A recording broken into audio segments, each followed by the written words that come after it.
May 25, 2020, 8:46 p.m., Minneapolis, a street corner. A man named George Floyd face down on the pavement. A police officer's knee on his neck. 9 minutes and 29 seconds. I can't breathe. According to reports, the video spread within hours. By morning, according to sources, America was on fire. And 2 weeks later, Alexandria Ocasio-Cortez would say 3 words that critics described as political suicide. 3 words that would reportedly cost Democrats the House in 2020. 3 words that Republicans would use as a weapon for years. Defund the police.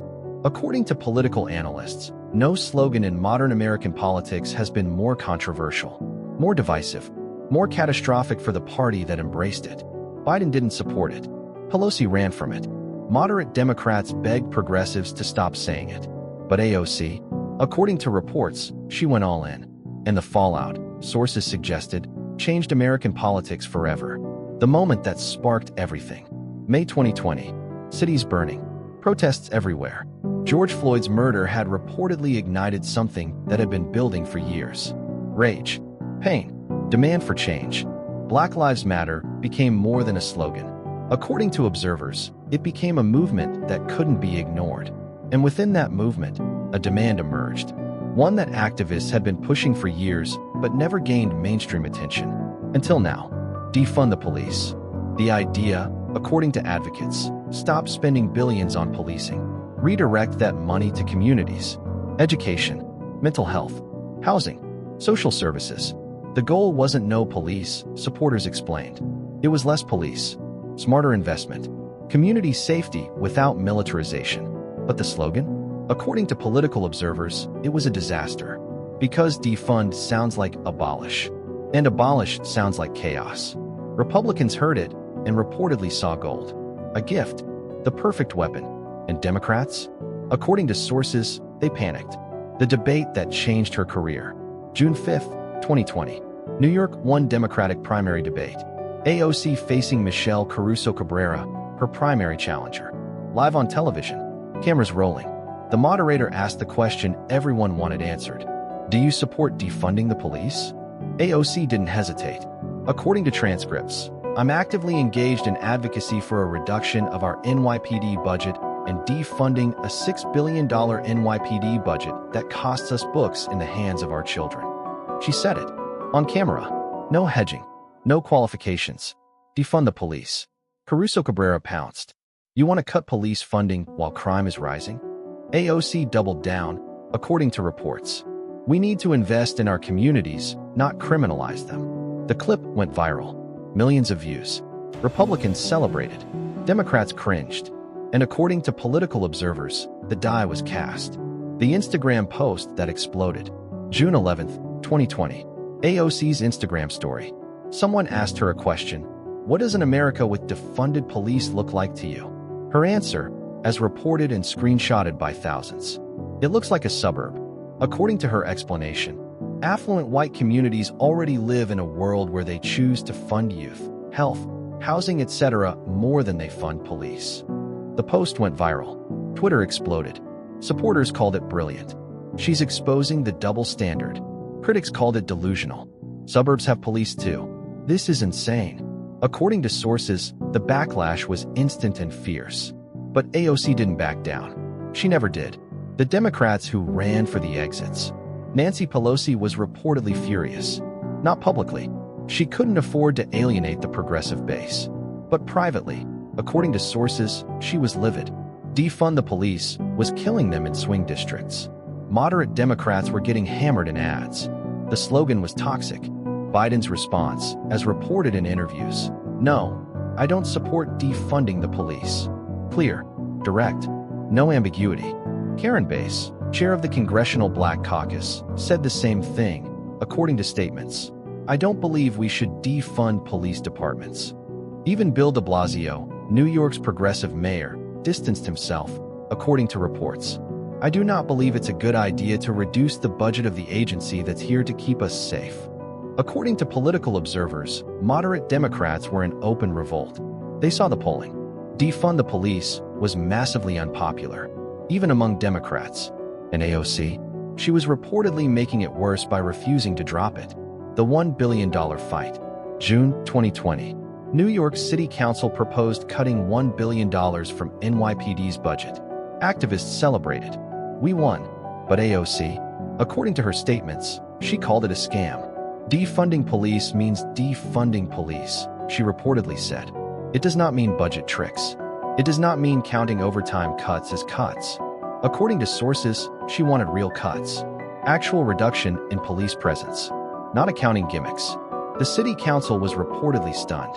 They'd just cut $1 billion, and she was calling it insufficient?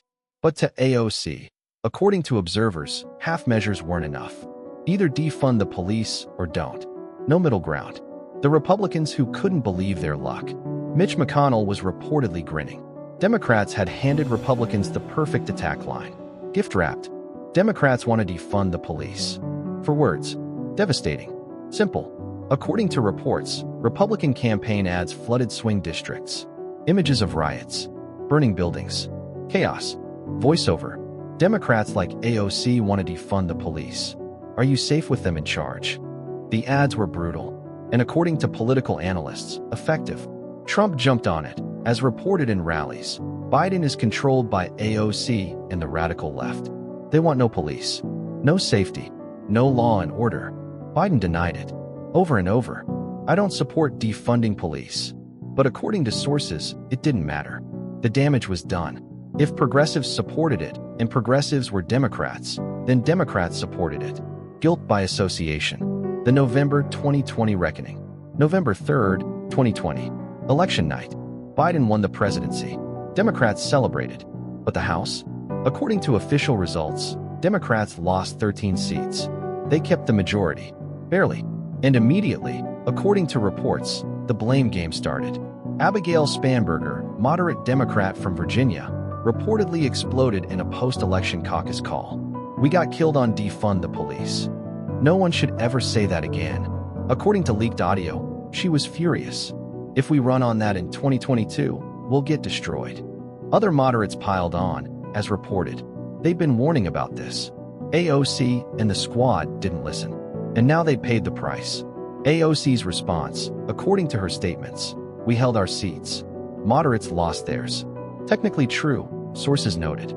Progressive Democrats mostly won re-election.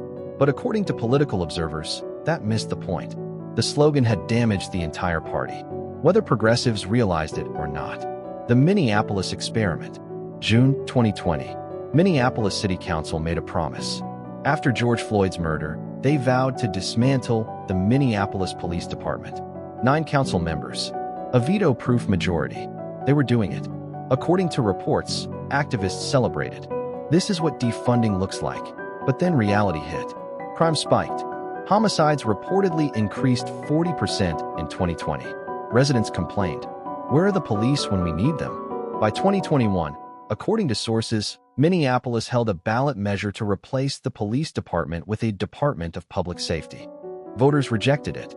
56% to 44%.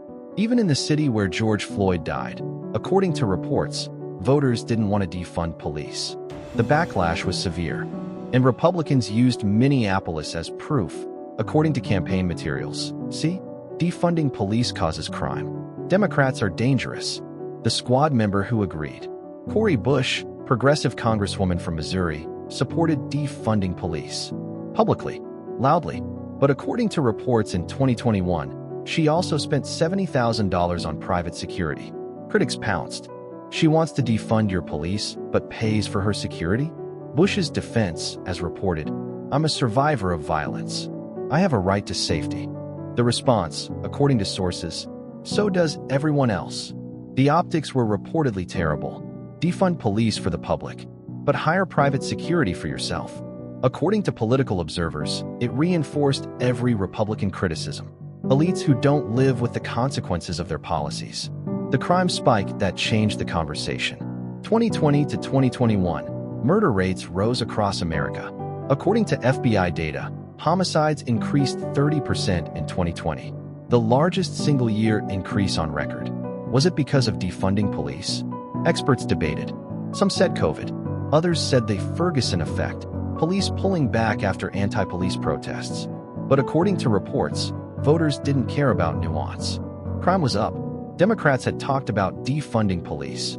Therefore, Democrats caused crime. The logic was simple, and according to polls, persuasive.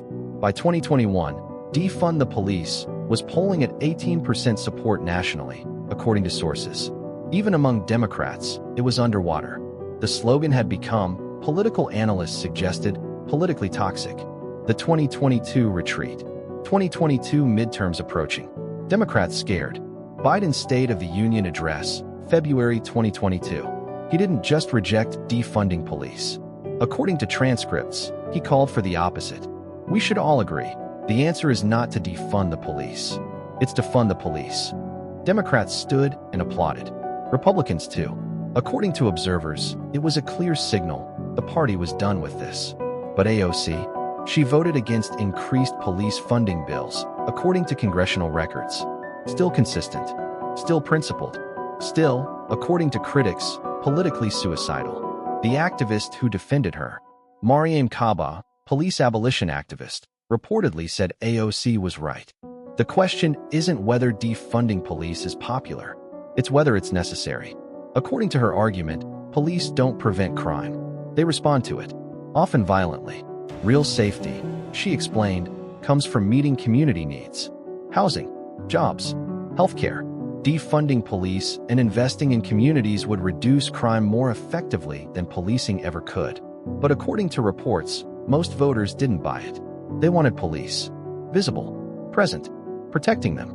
The debate between police reform and police abolition raged. And according to political observers, AOC was caught in the middle. Too radical for moderates. Not radical enough for abolitionists. The police officer who quit. Marcus Williams. NYPD. 12 years on the force. June 2020. He watched the protests. Heard the chants. Defund the police. According to interviews he gave later, it broke something in him. I risked my life every day, and now I'm the enemy. He understood police reform, he reportedly said. Body cameras, better training, accountability. But defund? That felt like betrayal. According to sources, he quit in August 2020. Turned in his badge. I can't do this job when the city doesn't want me here. He wasn't alone. NYPD retirements spiked in 2020, according to data, up 75% from the previous year. Whether it was because of defund the police or general anti-police sentiment, officers reportedly felt under siege. And critics pointed to AOC. See what your rhetoric does? The mother who changed her mind. Janet Rodriguez lived in the Bronx. 2 kids, working 2 jobs. When George Floyd died, she supported the protests, according to later interviews. Something has to change, she reportedly said. When AOC talked about defunding police, Janet agreed. More money for schools, less for cops. Made sense. But then, according to reports, crime hit her block. July 2020. Shootings increased. Her neighbor's car was stolen. Break-ins up and down the street. She called 911. According to her account, it took 45 minutes for police to arrive. Where were they? She reportedly asked. By September, according to sources, she'd changed her mind. I support reform, but we need police. My kids need to be safe. And according to political observers, she wasn't alone. Working-class communities of color, the people defunding police was supposed to help, reportedly wanted more police. Not less. Better police. Accountable police. But present. The Trump rally that used it forever. September 2020. Trump rally in Pennsylvania. He was trailing Biden in the polls. Desperate. Looking for an angle. Biden is controlled by AOC and the radical left, Trump reportedly said. They want to defund your police. The crowd booed. Chanted. Law and order. Law and order. According to rally footage, Trump kept hammering it. No police means no safety. Criminals running wild. Your family in danger. Exaggerated?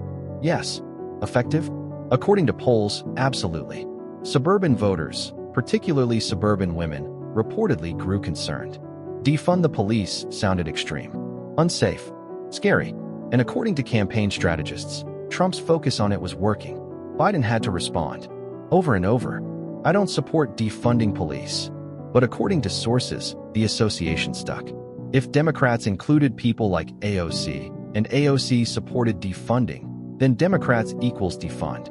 The congresswoman who blamed her. Abigail Spanberger. Virginia Democrat. Moderate. Former CIA officer.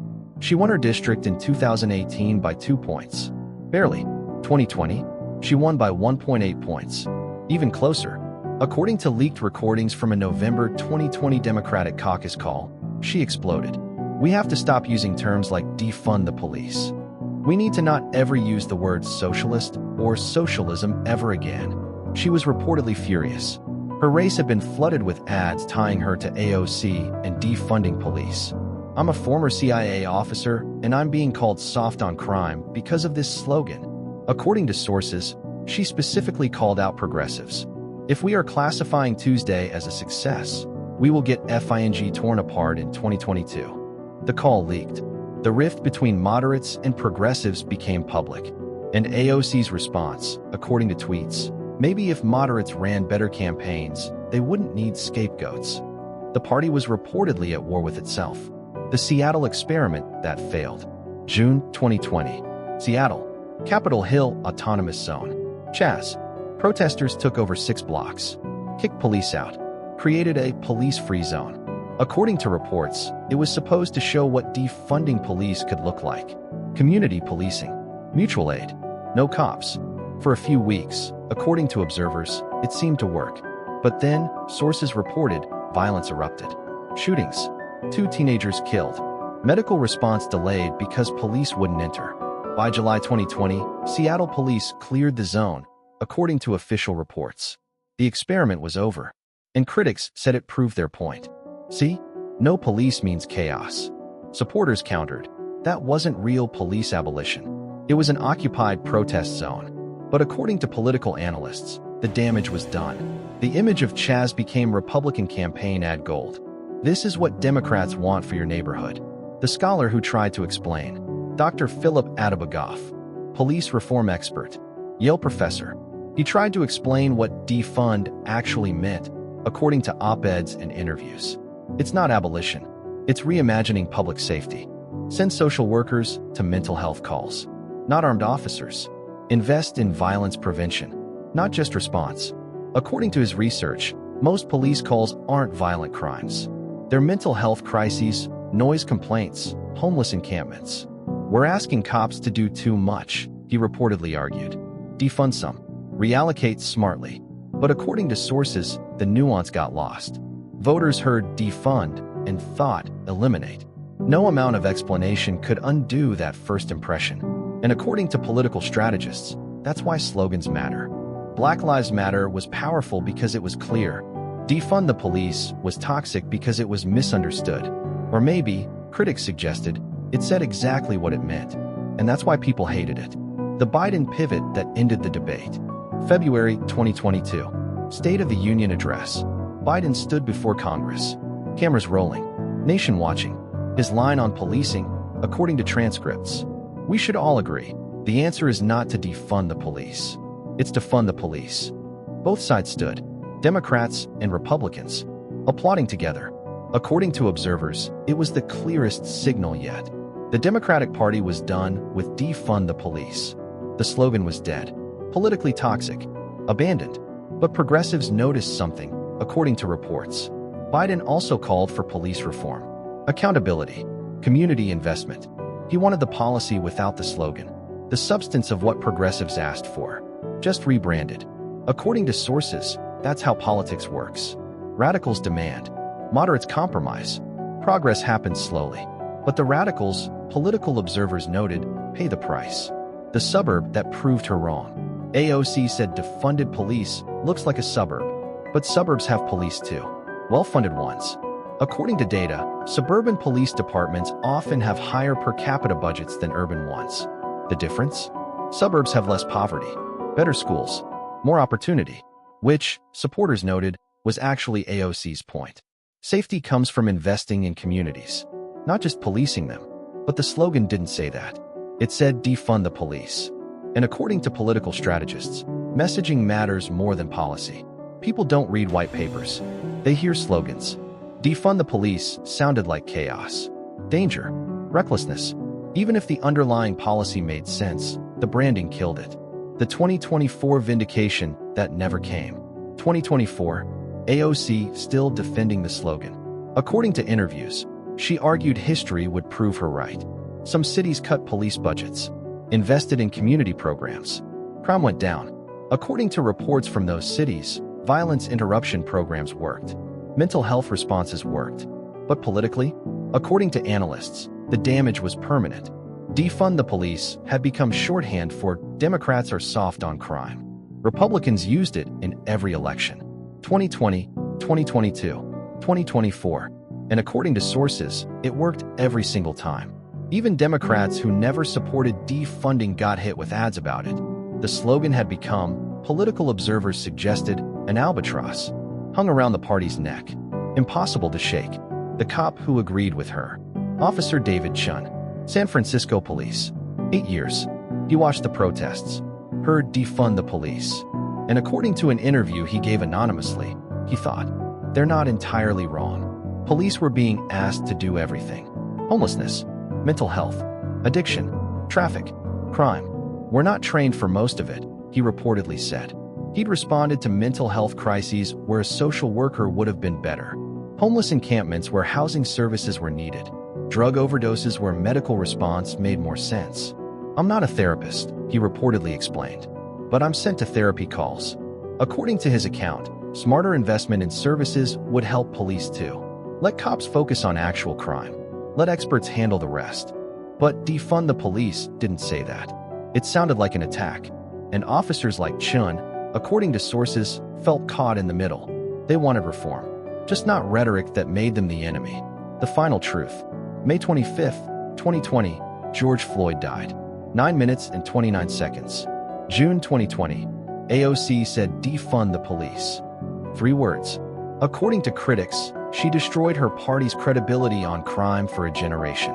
According to supporters, she told the truth that needed to be said, even if it hurt.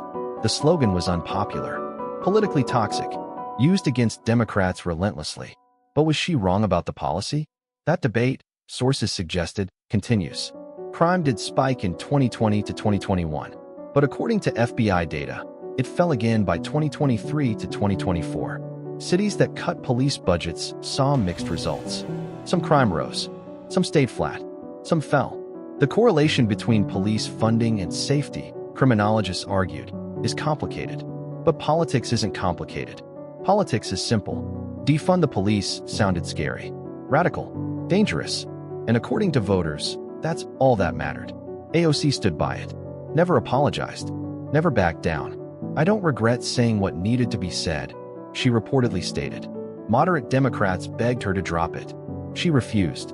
And according to political observers, both sides paid the price. Moderates lost seats. Progressives lost credibility on public safety. The movement for police reform fractured. Defund versus reform versus abolish. In America, sources suggested, missed a chance for real change. Because instead of debating how to make communities safer, we argued about a slogan. Instead of discussing policy, we fought about messaging. Instead of building coalitions, we split into camps. 3 words. Defund the police.